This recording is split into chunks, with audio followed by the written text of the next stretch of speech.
Hey everybody, we are here at Lake Farmpark to learn about the production of maple syrup. And at the end of the video, we are in a store for a special treat. There have been some baby animals that have recently been born here on the farm, and we might get to go take a look. Here we go. So we're with Christina, our guide here at Lake Farmpark, and we're out at some of the maple trees looking at the tapping.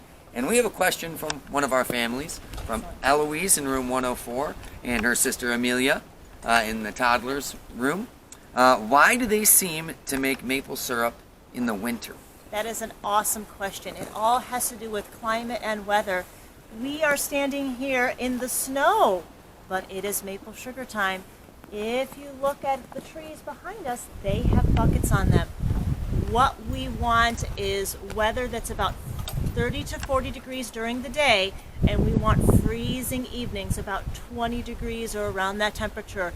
What the trees are trying to do is they're trying to wake up. They want to put those leaves on their trees. So this time of year when we have these warm days and cooler nights, the sap is starting to come up from where it's stored below in the tree up to where the leaves will be produced.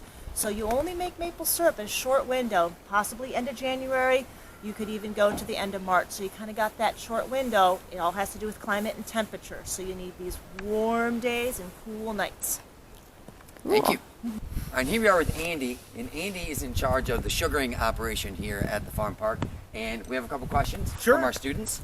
This comes from Jermaine in room 103. How much syrup does one tree produce? All right, so Jermaine, this is a maple tree. So this is what we call a line system that we have. Every tap that we do, we figure we're going to get about a quart of syrup. It takes 40 gallons of sap to make 1 gallon of syrup. So we have 900 trees and 1,100 taps on these trees. Most of them is this wonderful line system, which you can see behind me, stays up year round. And so we, on average, try to make about 300 gallons of syrup a year. Oh, that's amazing. And does every tree use this line system? Not ever. We still do some of the old-fashioned buckets and things because we have the horses come out with public and empty them. But I would say 80% to 85% is this line system, which stays up year-round. Very cool. And are there events around that families can be a part of to be in this process? Yeah, actually this weekend and next weekend are Maple Sugar Weekend, and possibly if the season lasts longer, we'll have a third weekend. So you can only do this in the spring. So you need warm days and cold nights because that sap needs to unfreeze and come out of the ground and go up the tree, and then the cold nights it will freeze up and it'll stop again. And basically when it gets all the way up the tree and it reaches the buds and the buds start opening up for those leaves, the season's done. Very good. So I guess this leads great into one of our next questions from the family of Remy in room 104. You know, with all of this happening, especially when the trees are about to start blooming again, does tapping hurt the tree? No. So Remy, so this is what we did. We tapped this tree this year. Do you see another tap anywhere close to that? Another hole? No, because what we'll do is we will go around the tree. We will go up and down and we will go around the tree. Last year's tap is actually, hole is on this side. And so the idea, it's right here. And so the idea is I am going to work around the tree, and it usually takes about 4 years, depending on the size of the tree, to work around the tree. And by the time I get back around, it will be healed over.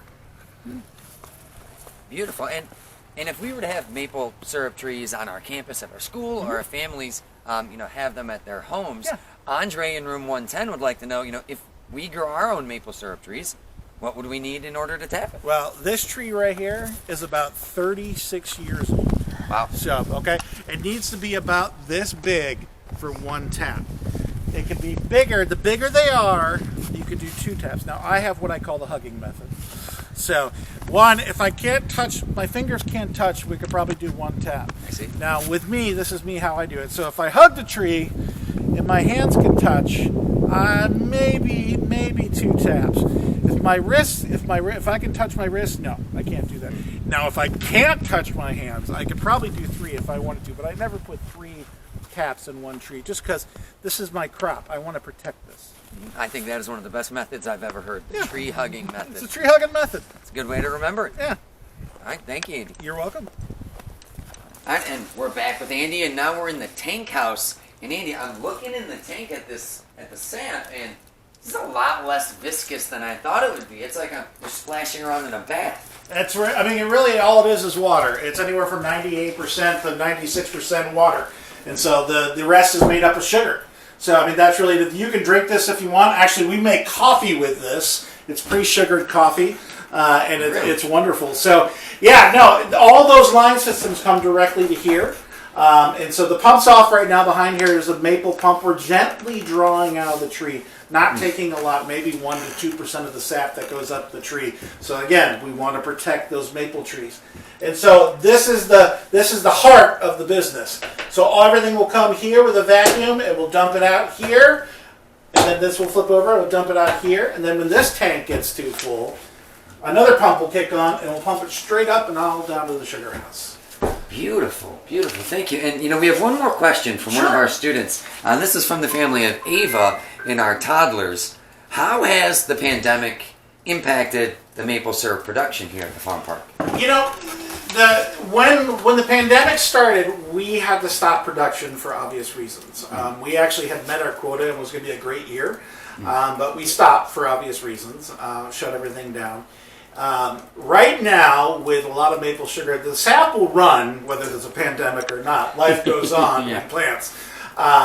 But right now, the biggest thing is you have to order equipment very, very early, about a year in advance. Really? So we have 2 pumps on this property, and I only have 1 pump this year because I can't get a part. I can't get a part right now. So, so if there's any problem because of the pandemic, it's the supply chain. So people are still making it. If they don't have bottles, I know one guy doesn't have any bottles because he can't get them right now. No. But he's got big stainless steel drums. So he's just making it and storing it in stainless steel drums, and he'll bottle it later. Wow, beautiful. Yeah. Beautiful. Well, the supply chain's affecting a lot of places. And, oh, yeah. You know, unfortunately here as well, but I'm glad that people have some backup plans. Yeah. That's great. And I really want to get on that coffee. Let me tell you, that sounds fantastic. That sounds great. Pre-sugared coffee. Sounds like a dream come true. All right, we are in the Woodland Center now, and we're here with Gary.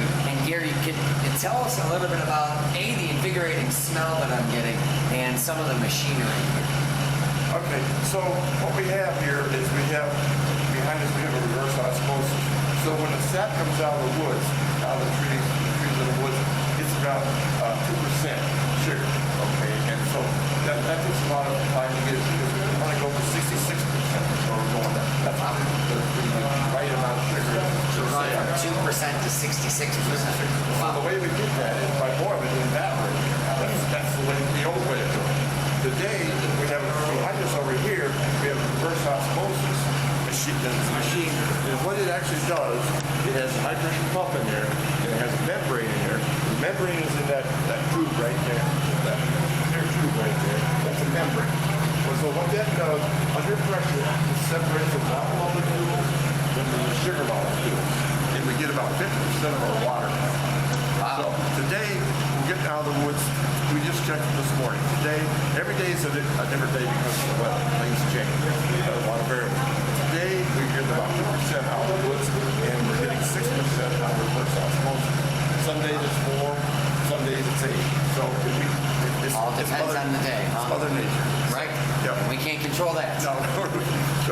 So it comes through the RO, and it comes from there, and it goes outside behind the wall there, and it goes in a big tank.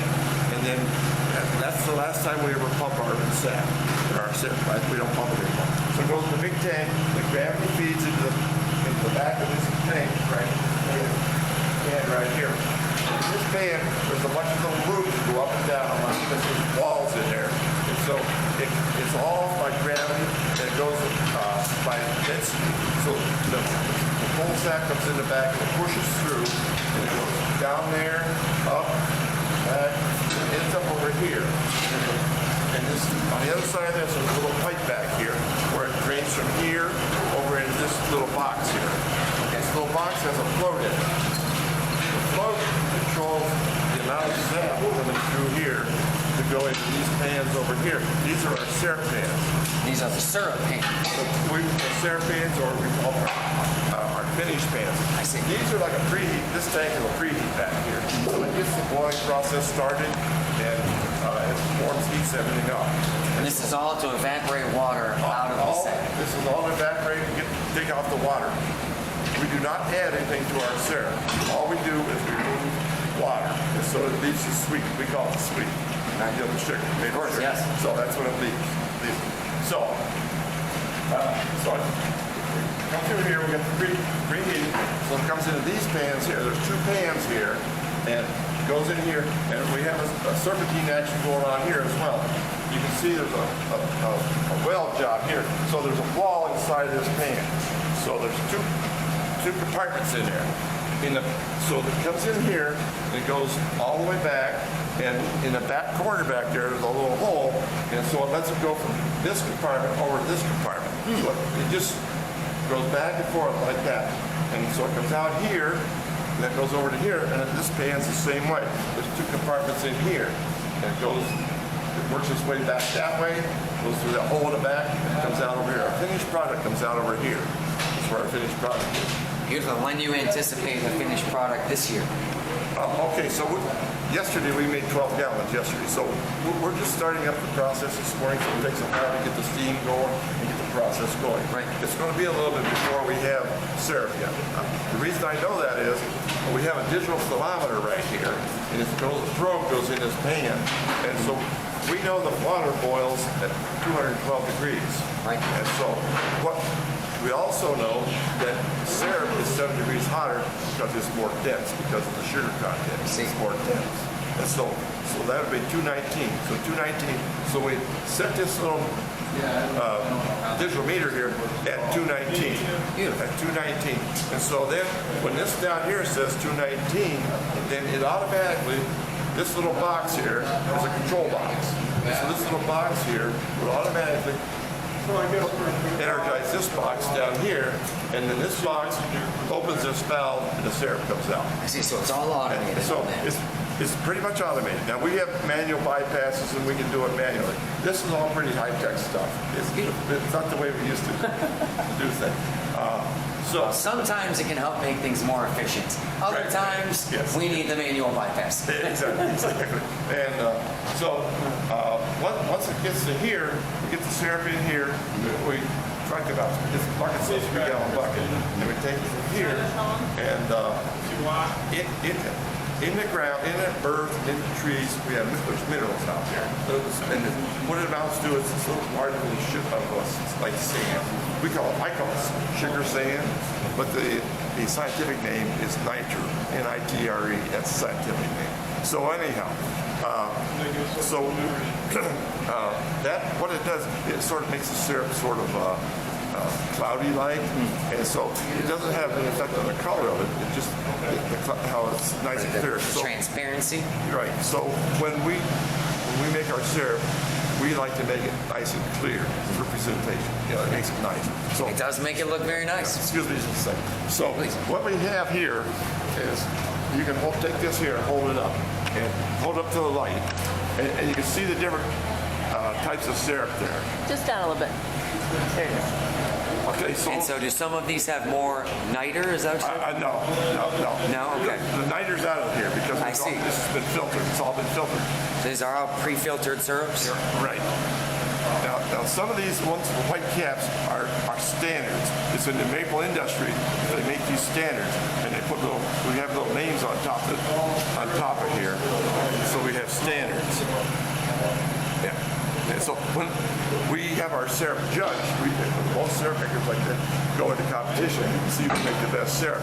The judges like syrup that is light colored, has a real subtle flavor to it, not a real strong flavor. And you enter these competitions every year?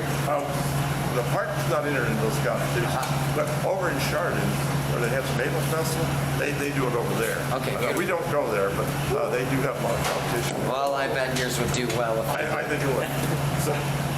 All right, so we have a question from one of our toddler families, from Omid. How do they purify and cleanse the syrup after they get it from the trees? Okay, so you know that we talked about boiling the sap and we boil it back there. So we boil that 219 degrees. That purifies it. And then we talked about the niter, the sugar sand. So once we get it in the bucket, we bring the syrup over here, and we take this, and we're dumping it into this container here, and then from this container, we run it through this filter press. Pumps out of here and runs through the filter press. Then in the filter press, we have these pieces of paper. It's like a coffee filter, okay? And so there's 7 of these pieces of filter. And it pumps the syrup through these filters, and then that takes out that niter or the sugar sand. And then after that, from here, it goes into the container over there, way over there, that big steam right over there. And that, we keep it in there, and then we heat it back up to 180 degrees. And then from 180 degrees, then we put the lady over there putting the little bottles over there. Beautiful. What does it do when you get it to 180 degrees? Well, that's so there's no bacteria, all right, and so also helps us seal. When we put the caps on the bottles, it also seals the lid on the bottle. Beautiful. Okay. And that'll stay. The syrup will stay good for a long time. It is sugar water, so if you don't keep it like sealed up tight, keep the air away from it, it'll want it. I see. It'll go to mold. Get Right. moldy on you. Yeah. Okay, beautiful. So the 180 degrees just kills bacteria and lets you be able to can and jar. Yeah. And we're back with Christina, and Christina's showing us a little bit more of the old-fashioned method of tapping the tree. So what equipment do you guys use? Oh, so glad that you asked. So having the maple tree, you want to use a 5/16 inch bit.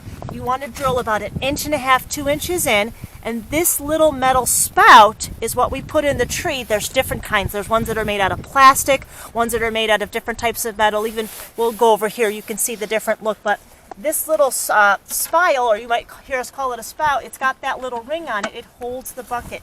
Today it's a little chilly. The sap isn't running, but this was sap from yesterday because it was warm. And it'll freeze the water, and it will freeze, but it does have a little bit of sugar in it. We'll put the lid on, keeps the water out and the squirrels from going in there. But come this way, you guys can see that this is just a different looking spout. Again, it's got that little hook on it that holds the bucket. And Christina, if we're making this at home, do we have to have a bucket, or are there other things we could use? You could use like a little, you want to clean, it doesn't necessarily have to be a food grade, but a clean little plastic bucket. You could use a clean milk jug or a big pop bottle. You just want to collect it in something that is clean, that you will make sure that you want it to be able to know you'll be collecting your sap, that you want it to, something that you'll know the sap can be into that hasn't had chemicals or anything in it. So, You mentioned that these tops are here to keep water out in the squirrels. Yep. Does wildlife often try to get into the buckets? Sometimes, yes. Sometimes you might have a couple bugs that are in there, or like leaves may fall in. So we try to limit what goes in our buckets. That would be a delicious treat for a squirrel. Yes, yes. So behind us here, this little area, we have more buckets on the trees. Some trees are a little bigger, so they've got 2 buckets, and some are smaller. So Christina, I meant to ask you this earlier, but if we're annually tapping our trees, do we need to move the tap spot every year, Yes. or can we keep it in the same spot? Yes. No, you want to go up 6 and to the side 6. So you can actually see, it looks like there was one there from the previous year and there from a previous year. So from your year before, you're going up 6 inches and to either side 6 inches. Correct. Beautiful. Because we want to make sure that this spout in the tree this spot has healed. So nature will keep that tree healthy, but we don't want to have any bacteria or any bug damage, because we want these trees to be able to be around for many years to come. I know we have a special treat today, born just yesterday. This is Gus, the Jersey Bull calf.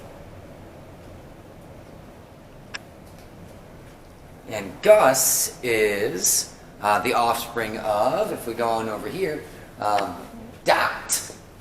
Dot, who seems to be staring at us. Dot must know that we're hanging out with Gus.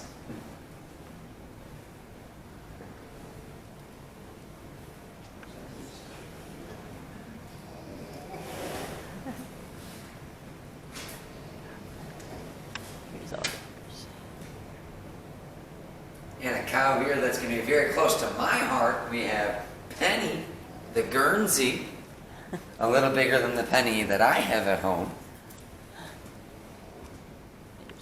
Although Penny Pug might be about the size of this Penny's back left hoof.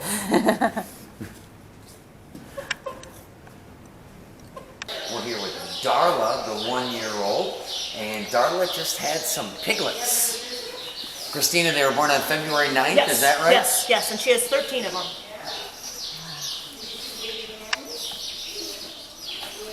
Holy cow.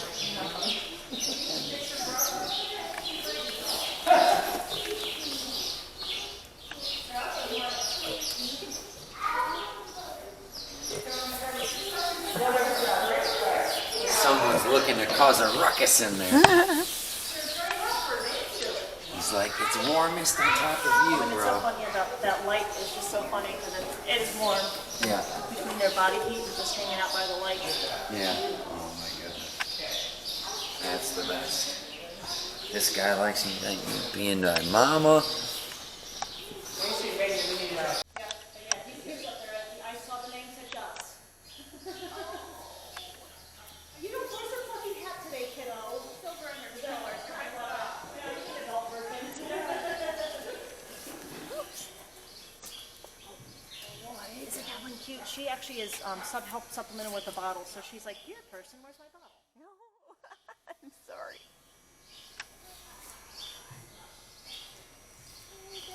And you guys are just the cutest. Alright, we are all finished up here at Lake Farmpark. I hope you have enjoyed learning about the process of making a maple syrup and seeing those adorable baby animals. Thank you to all of our students and families who put great questions to our guides, and a huge thank you to Lake Farmpark and their staff for helping us out here today. All right, see everyone later.